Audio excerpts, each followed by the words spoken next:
je m'appelle Héloïse, je travaille à l'UFCV depuis février 2023. J'ai commencé à l'UFCV avec un service civique que j'ai fait sur le dispositif Handi Civique et à la suite de ça, j'ai été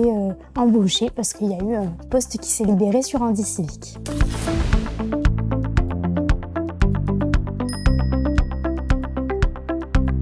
Je me décrirais comme quelqu'un d'assez optimiste. Je dirais que je suis aussi déterminée et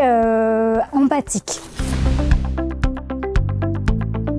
Je vais pouvoir m'investir sur le service civique en étant tutrice de volontaires en service civique et en accompagnant les autres tuteurs sur leur rôle de tuteur à l'UFCV et aussi sur la vie associative en m'investissant sur des événements comme par exemple les ROUF qu'on a en Occitanie et également sur Handi Civique en accompagnant du coup des jeunes qui sont en situation de handicap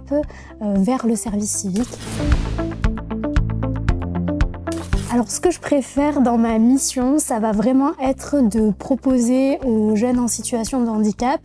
ce qu'on appelle des projets d'engagement. Donc un engagement qui est vraiment fait sur mesure pour eux et qui est adapté à leurs envies, leurs besoins pour qu'ils puissent s'investir pleinement et découvrir ce que c'est l'engagement associatif.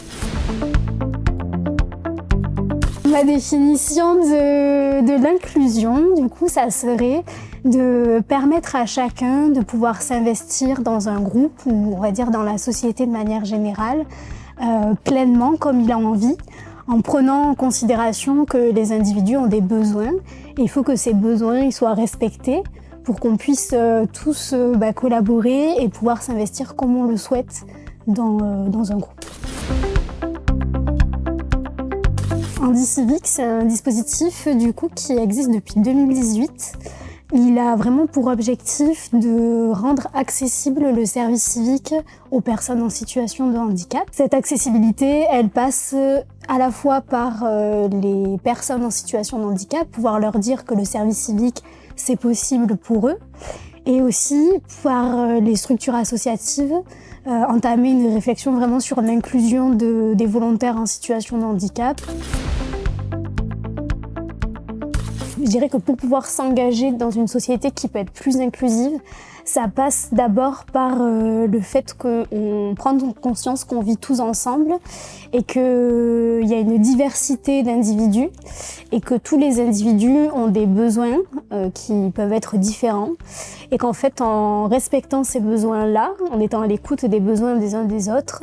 on peut permettre à chacun de se sentir suffisamment à l'aise pour qu'il puisse s'investir, qu'il puisse aussi apporter ce qu'il a apporté. Sur Handi Civique, l'événement Rencontre et Regard,